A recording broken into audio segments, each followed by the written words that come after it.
thank you for joining me here at Why the Book Wins, where I compare books with their movie adaptations. My name is Laura, and today I'm talking about the book Tony and Susan, written by Austin Wright, published in 1993, and then the movie adaptation is called Nocturnal Animals and is directed by Tom Ford and was released in 2016. And this is my second edition copy of Tony and Susan. This book, it has an interesting publishing history, which I won't get into here, but I am happy to have found at least a second edition copy, so that's pretty cool. But yes, this movie is directed by Tom Ford, the fashion designer, and I actually talked about him as a designer in my episode for House of Gucci, if you want to check out my House of Gucci episode. But yeah, I don't think I had known that he directed movies. He's done at least one other, so that's a little fun fact on the movie. And then the brief spoiler-free synopsis of this story for book and movie is Edward sends his ex-wife Susan a manuscript for his new novel, and they have been divorced for a very long time. But she reads this book and she's very sucked into the story, and reading it causes her to reflect on her past marriage to him as well as her current marriage and then her just life in general. And the book she is reading is called Nocturnal Animals, and so the story within the story is intermixed with Susan while she is reading the story. And also, just a side note with the book, which I just remembered, how in the book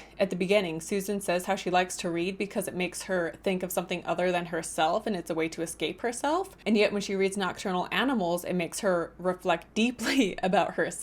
So that's just a fun little tidbit right there. So on to the book review. For the most part, I did really like this book and I would recommend it. It was slower and more thoughtful than I had thought it would be, and it wasn't obvious at all, really. Like, I thought the story within the story would be, very clearly a threat from Edward to Susan, but that was not the case, and it actually was very abstract. And with the book specifically, like, it was hard to see what the book within the book even had to do with Susan and Edward. And the ending of the book also left me with unanswered questions, which I like when books are like that, when they're ambiguous with their endings, but in some ways this book just left me with too many questions. And so I was like, this book is either like incredible and Austin Wright is a genius, or it's just really frustrating and like maybe even pretentious, the fact that it doesn't give you the answers, right? But nonetheless, I was always very engaged in this story and I did always want to come back to it whenever I had to leave. And I found the book within the book to be very interesting as well. So I enjoyed both. I enjoyed the parts with Nocturnal Animals, but I also really just enjoyed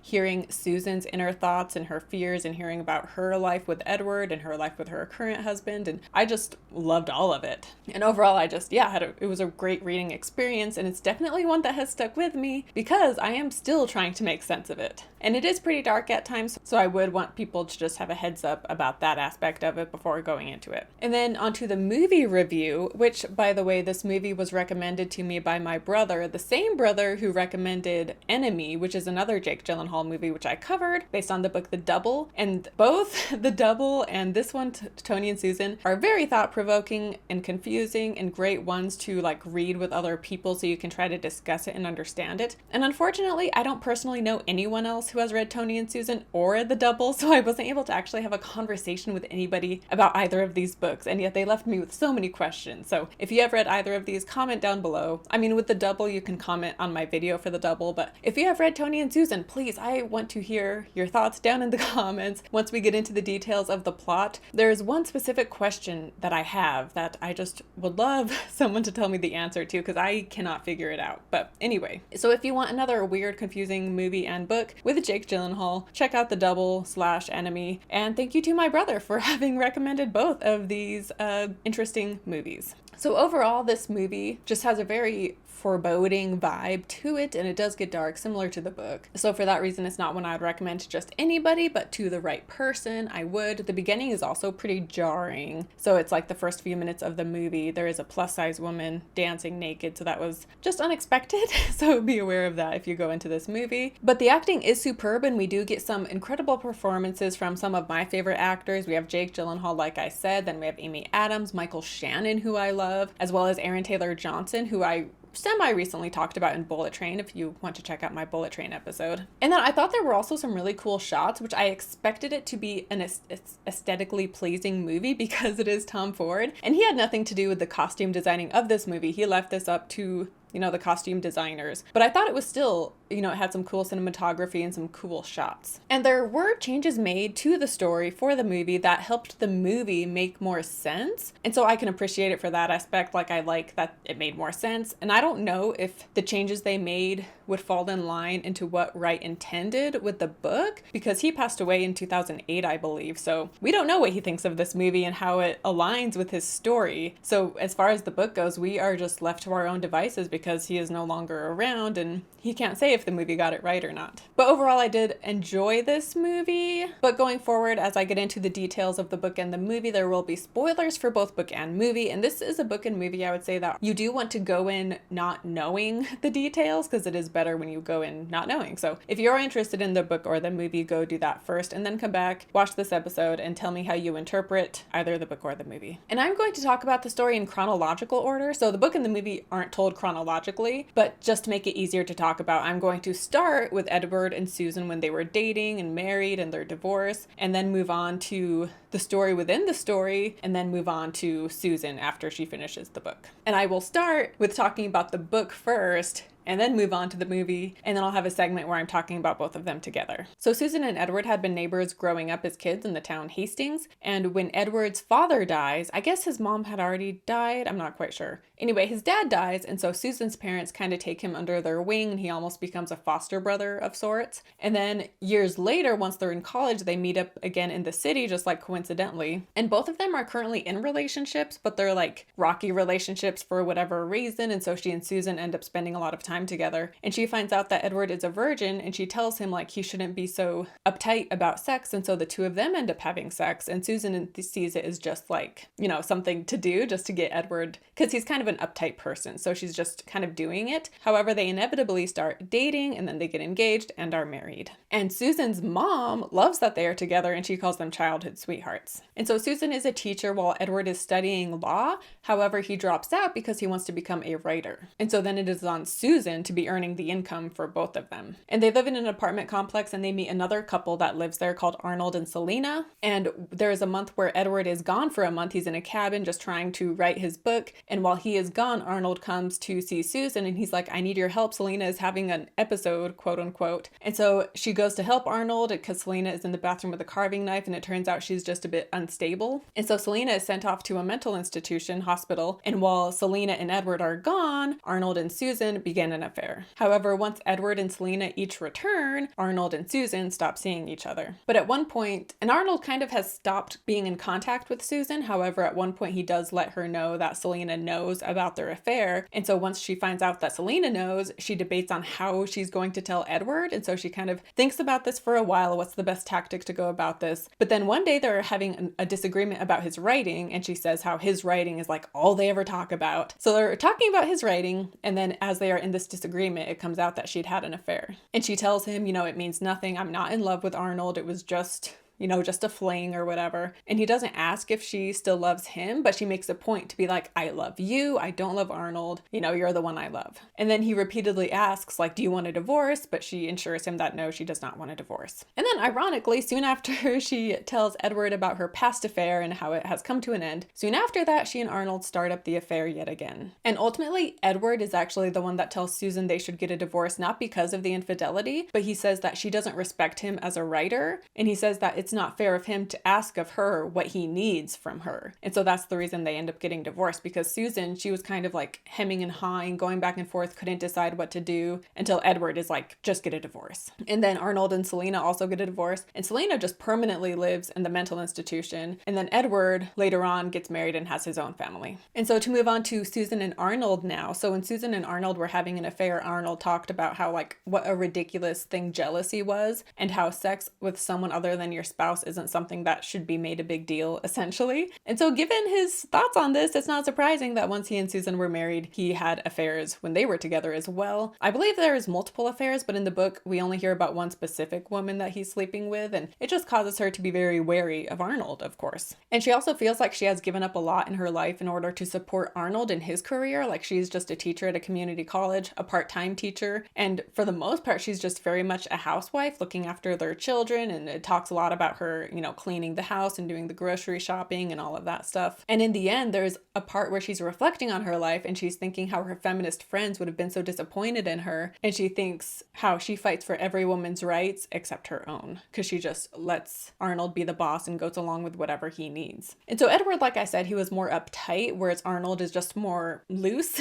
However, Arnold also just takes Susan for granted. And he just kind of assumes that she will go along with whatever he needs with his career and whatever he wants in his life. And near the end of the book, Susan is thinking about this and she resents Arnold for these things. And she thinks about how she wants to leave him, but she also realizes what a big thing that would be. And she thinks of their marriage as a corporation and what it would be like for her to just set fire to this corporation and what it would mean for her own life and the sacrifices she would have to make if she left him and how she's just not ready to do that. And so onto the manuscript. So she begins to read Edward's novel while Arnold is away. He's a surgeon, by the way. He's a heart surgeon, so he's at some convention. And while he's gone for 3 days, she reads the book in 3 sittings. And so the book, we read about Tony and his wife Laura and their daughter, and they are driving to their summer home in Maine, and they're just driving straight through the night. And so it is the middle of the night and the roads are empty, but then they come up on these 2 cars that are side by side in both lanes, and it seems like they're talking to each other. So Tony just lightly presses the horn to let them know he's behind them, and the car in front of him speeds up so that Tony can then pass. However, the cars just then begin harassing him, and one car causes him to hit another car. He knows, like, technically you should stop when there's an accident, right? But Laura and Tony are both like, no, this is not safe. We need to just keep driving. And so they keep driving, but then the car catches up to them and it's like pushing them, and it causes them to be forced to just pull over on the side of the road. And there are 3 men in the car, Ray, who is the leader of the bunch, and then the other guy, Turk, and a guy named Lou. And so they tell Tony that his car has a flat tire, but that they will fix it for him.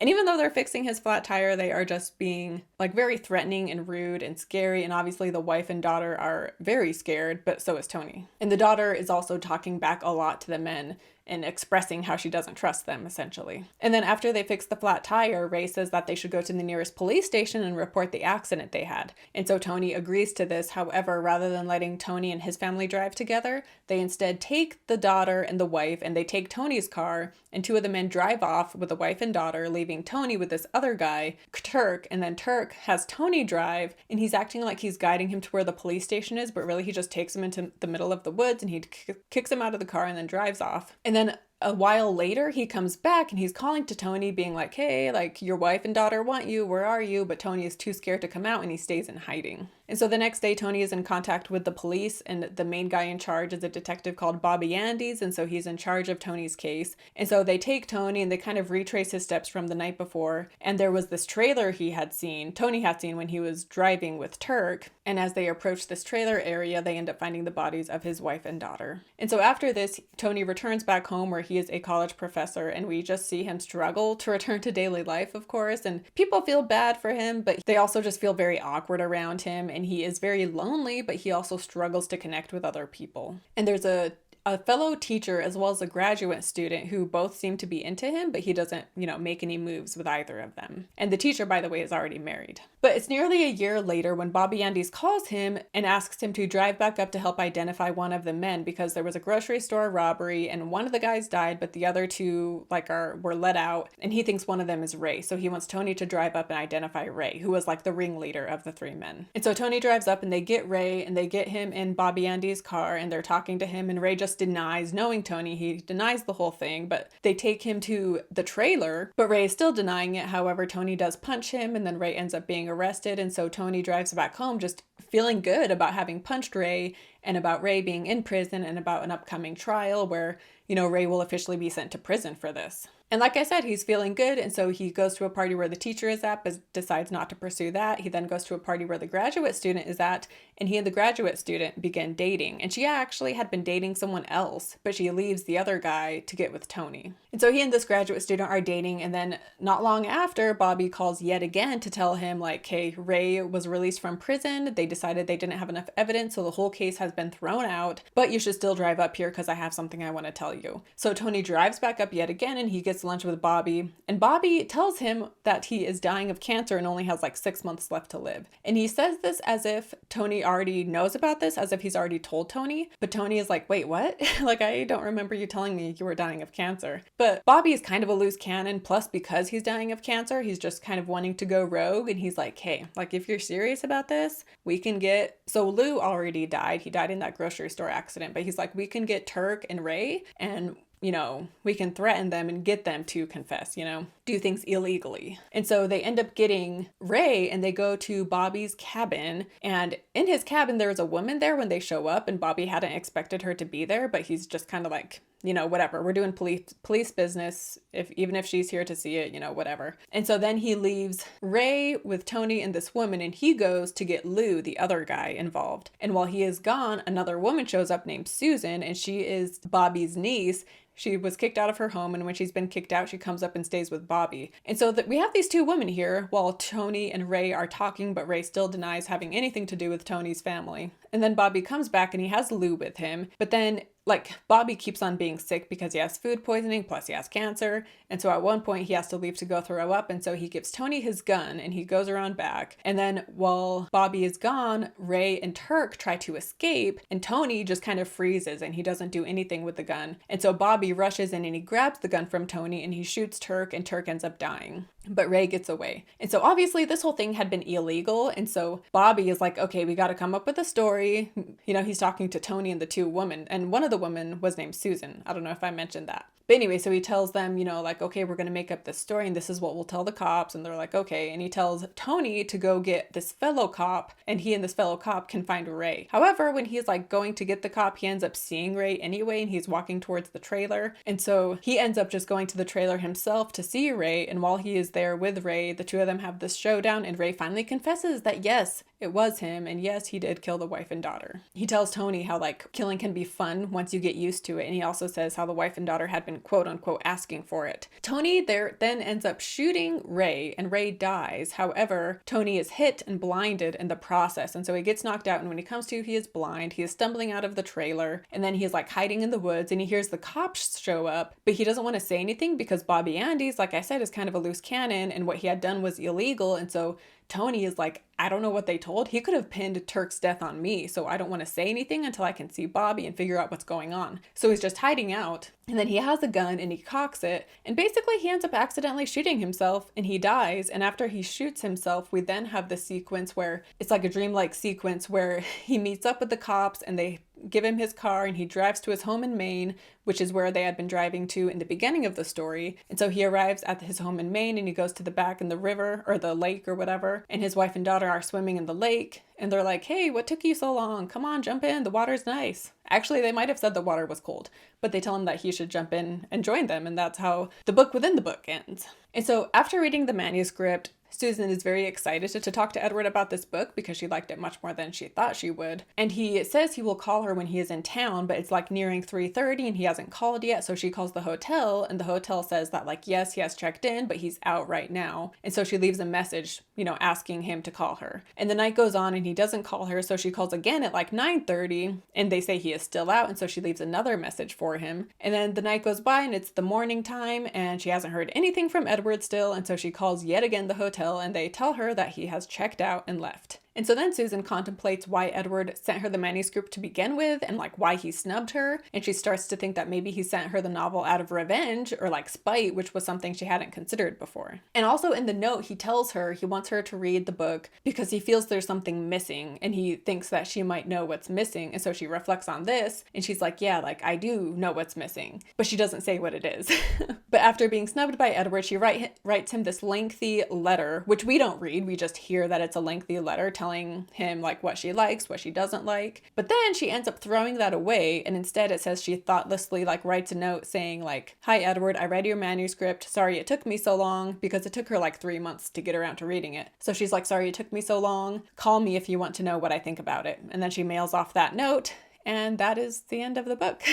But she also thinks about how she wants Arnold to read the book. And she specifically thinks like, it would serve Arnold right to read this book. But then she's like, but Arnold wouldn't see what was missing, so there's no point in having him read it. And earlier, she had also thought about how Arnold would react if he read the book and how he would think Tony was a wimp and that Tony should have shot the gun in that moment when Ray and Turk were trying to escape. But Susan, she can understand why Tony didn't fire because she feels like she would have acted the same way and have frozen, and she knows what it's like to not shoot the gun. And so she wants to talk to Edward because she feels like he too is someone who would know what it feels like to not shoot the gun. And at the very start of the book, when she is wondering what kind of a book Edward has written, she thinks about how, like, knowing Edward, it won't be a book about baseball, it won't be a Western, and it won't be a book about blood and revenge. When, of course, that is what it's about.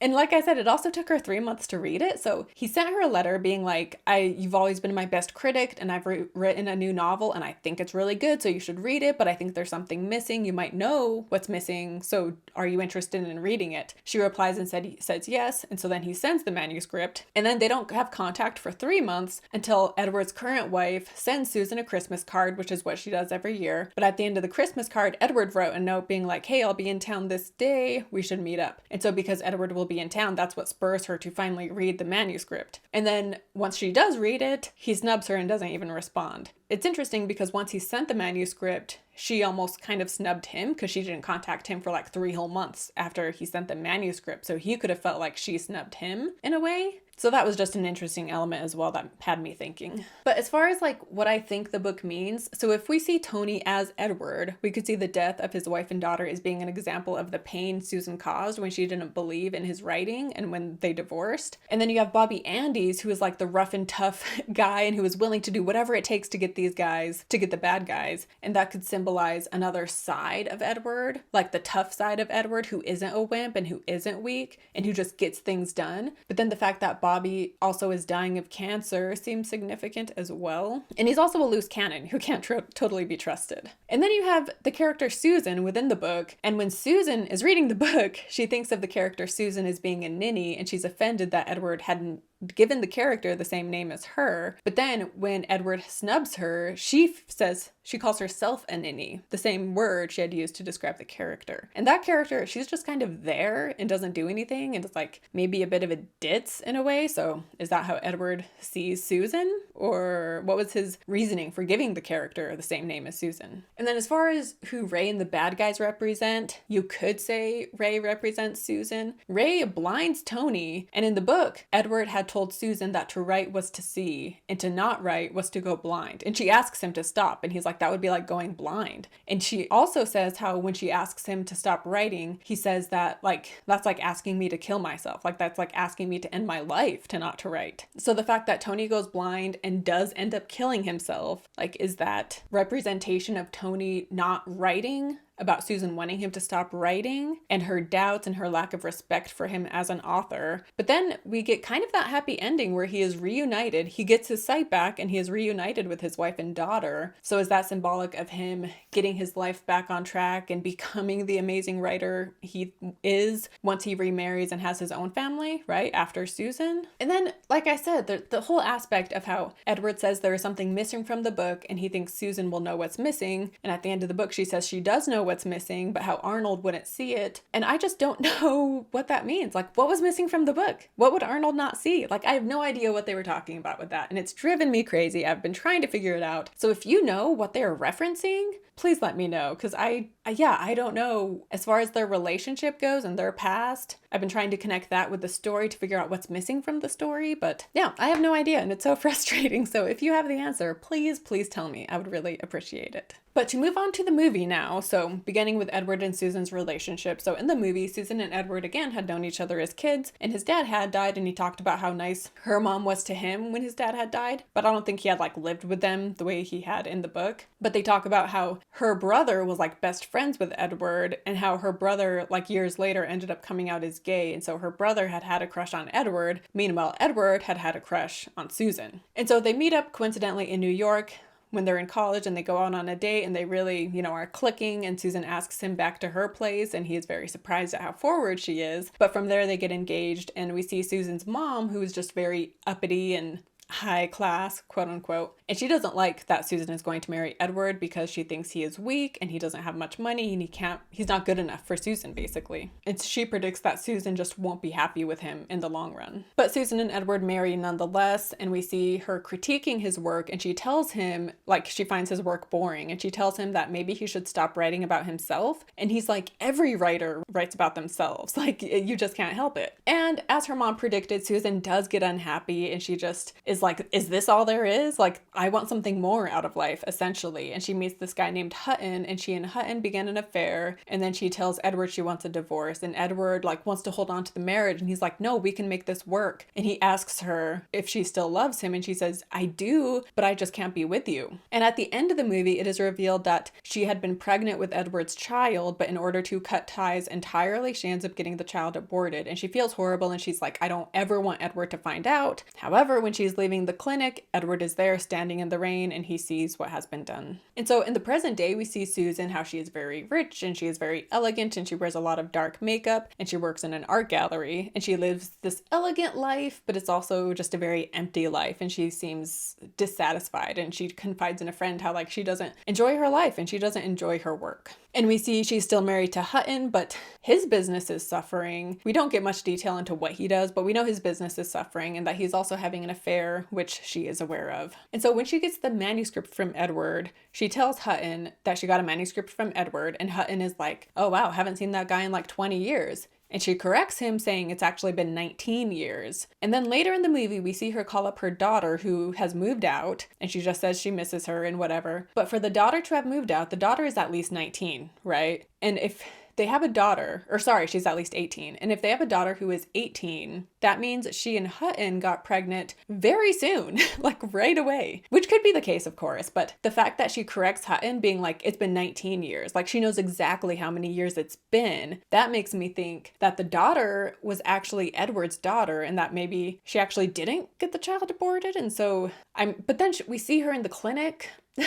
It's never revealed for sure if the daughter is Hutton's or Edward. And honestly, the movie, I don't know if they want to make you think the daughter is Edward's, but it definitely had me thinking that she was. But then I read on IMDb how like that can't be the case because whatever, some argument showing that the daughter is Hutton's, not Edward's. But I still kind of suspect like maybe the daughter is Edward's though. So I'm not sure. Whatever your thoughts are on that, please comment down below. Anyway, in the movie, the manuscript is called Nocturnal Animals, and we hear Susan say that she has always struggled with sleep and how when she and Edward were married, he called her a nocturnal animal. So obviously that makes the title of the book very significant and shows that it is about Susan. Whereas in the book, that wasn't the case. We never get a backstory on the title Nocturnal Animals. But the story does play out the same for the most part. We do not get the part where Tony goes back home and we don't see him try to readjust to life, and we don't see him dating the graduate student. And we also don't see like the seemingly happy ending where he is reunited with his wife and daughter on their vacation home. So that part isn't in the movie as well. And we do have the part where, Bobby brings them to his cabin, brings, Turk and Ray to their cabin, and they threaten them and he shoots Turk, and all of that plays out the same. However, the two women are not there. And one of the women, like I said, her name was Susan. So those two characters weren't in the movie either. Oh, and I want to mention that when Tony drives up to identify Ray and then they take Ray to the trailer and then Tony punches him, in the book, they spot Ray at a baseball game and then they pick him up. But in the movie, Bobby and Tony go to Ray's house and he has this rundown looking place and he is out on the porch sitting on a working toilet that he has out on his front porch. So Tony and Bobby are watching him from the bushes before going up to him.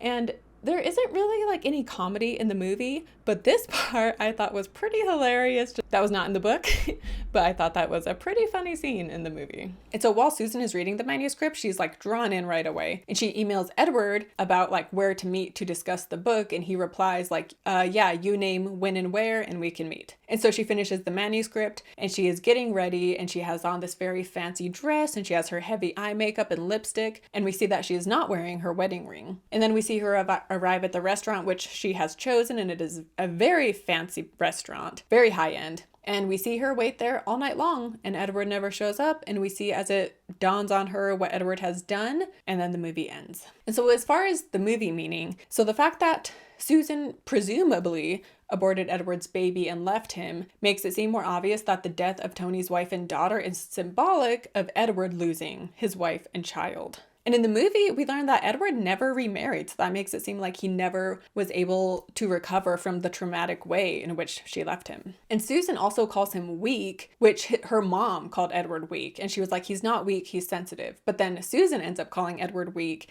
and in the manuscript, Ray calls Tony weak, and it is after Ray calls Tony weak that Tony ends up shooting Ray. And in the movie, like I said, Susan is always wearing this heavy eye makeup. And when she's preparing for the dinner with Edward, she's wearing lots of makeup, but then she wipes off the lipstick, but then keeps the eye makeup. So we could see that as her like starting to change, to get back to her old self again, because the makeup is very much, you know, keeping her guard up, right? And hiding herself and hiding behind this makeup. And so she takes off her lipstick as a way to show that maybe she is wanting to be more vulnerable again. However, she keeps on the eye makeup. So maybe she hasn't changed all that much really after all, right? And Edward asked her to choose the restaurant, and she chose a very classy, very high-end restaurant. And so the fact that she chose something so fancy rather than the more casual, not casual, but when we see her and Edward out eating out, it is not nearly as fancy as that restaurant she and Hutton eat at, right? And so the fact that she chose a place so high-end, again, could have told Edward that Susan is still who she is and she hasn't changed for the better, what he thinks is for the better. And so that is why he stands her up. Like maybe if she'd chosen a different restaurant, he would have shown up. Potentially, who knows? But ultimately, the fact that she chose the fancy restaurant, she kept on her heavy makeup, it shows that she's still not ready to let down her guard and get back to her roots or whatever. The book and movie are obviously both about revenge in a way, but in the movie we get a very on-the-nose scene where she is standing in front of a painting with the words revenge on it, and she's the one who picked out the painting, but she's talking to her colleague, like not remembering having chosen this painting. So that was a very obvious sign as to what the movie is about, right? But to get into the book and movie comparison, so in the movie, it seems like Susan has more regret about her life choices and is very unhappy with her personal life and her job and everything. And whereas in the book, she doesn't have the same level of regret partly. You know, for one hand, she and Edward, the ending of their relationship wasn't as bad as it was in the movie, so you have that. But she is still unhappy with her life, and like I said, she feels like she lives in her husband's shadow. And we see she has 3 kids in the book, but she interacts with them, but they're more like background characters, and we're always hearing what they're doing, but they're just in the background of Susan as she reads her book. And in the book, Susan is an English teacher, like I said, but she teaches part-time. And she thinks how she had wanted to become a writer and how even when she writes letters, she takes a lot of time to like formulate a letter and how she will get very self-conscious. And the reason she didn't become a writer was because she just couldn't handle the idea of writing something and then giving it and having it be published and having readers read what she has written and interpret it in a way that maybe is different than what she meant. You know, they, based on their own life experience, they will interpret her book in whatever way they do, right? And so she just wasn't comfortable with letting her writing free in that sense. And in the movie, Susan went to school to be an artist, but she stopped trying to become an artist herself because she felt she was too skeptical and just didn't have that place deep within her, you know, of what it takes to create real art and to be honest, right? To create real art, you have to be so honest and vulnerable, and she just didn't have that. And she also tells Edward multiple times how she's a realist, like when she wants to get a divorce and he wants to hold on to the marriage, which is very different from the book, because in the book, Susan wasn't adamant on getting a divorce. She just couldn't decide, and Edward is the one who made the decision. But anyway, in the movie, Edward wants to hold on to the relationship, and Susan is like, you know, I'm just a realist. Like, he's wanting her to hold on to hope, but she's like, you know, I'm just a realist and I just see things how they really are. Which that's a pet peeve of mine when people call themselves a realist. And it's like, no, you're just being negative. And negativity isn't always the reality, so don't call yourself a realist. Anyway. But in the movie, her parents are very cold and they don't like Edward. Where, like I said, in the book, the mom loved that Edward and Susan were together. And when she left Edward, the mom flew out to see Susan to try to convince her to get back with Edward. And then also, like I said, in the book, we don't hear that Edward had called Susan a nocturnal animal. There's nothing like that. And so Nocturnal Animals, I assumed, was a reference to Ray and his people, since it all happens at night. And yeah, I think in the movie, it seems more clear that Ray represents Susan, whereas in the book, I don't know, I didn't it could be seen that way. But in the book though, Susan also sees herself as Tony, whereas in the movie that's not the case. In the movie, Tony is seen as Edward. He's also played by Jake Gyllenhaal, who also plays Edward. And so you just never felt like Susan was connecting to Tony necessarily. I mean, she does, but I don't know. In the book, it was just more specifically, she felt like she could connect with Tony and his fear and not being able to shoot the gun, like I said. And also how Tony just kind of freezes and he doesn't take much action in this book at all. And Susan herself in the book, in her life, she didn't take much action, right? Like, she didn't begin the affair with Arnold. That was Arnold making that choice, and she just kind of went with it. She didn't choose to get a divorce. Edward finally was like, we're getting a divorce, and that's how it happened. And then how she just kind of lets Arnold make the decisions in life, and she just kind of goes along with it. So in that sense, Susan was much more like Tony in the book, whereas in the movie, Susan, she was more, I don't know, called the shots more often, I guess, than she did in the book. And Susan in the book also wasn't like this cold, austere woman, living this fancy life with her art people or something. So that was just different too. Also, the movie has this scene where she's in a meeting with her art group and they're talking about a colleague or someone they want to let go. And Susan originally had agreed on firing this person, but after reading the manuscript, she decides they should actually hold on to her and support her. And so that was an interesting scene too, because she has this back and forth with this fellow colleague who has a lot of plastic surgery done. But anyway, yeah, lots of interesting scenes in the movie. But as far as book versus movie, so both are like confusing and abstract to some extent, but as I said, the movie does make more sense, and the book just still has me wondering on certain things. So if you have any insight, like I've been saying, please comment down below. I'd love to hear your thoughts on the movie, and then especially the book though as well, like the questions I've raised about the book. If you have the answers, please let me know. But in the end, I definitely want to reread the book. I don't know, maybe I would rewatch the movie, but it wouldn't be anytime soon. But the book I want to reread partly because I still don't understand it. Whereas the movie, I think I would rewatch it for sure. But like I said, it does make more sense. So in some ways, I like the movie better because it makes more sense. But because the book was harder to understand, the book specifically has stayed in my mind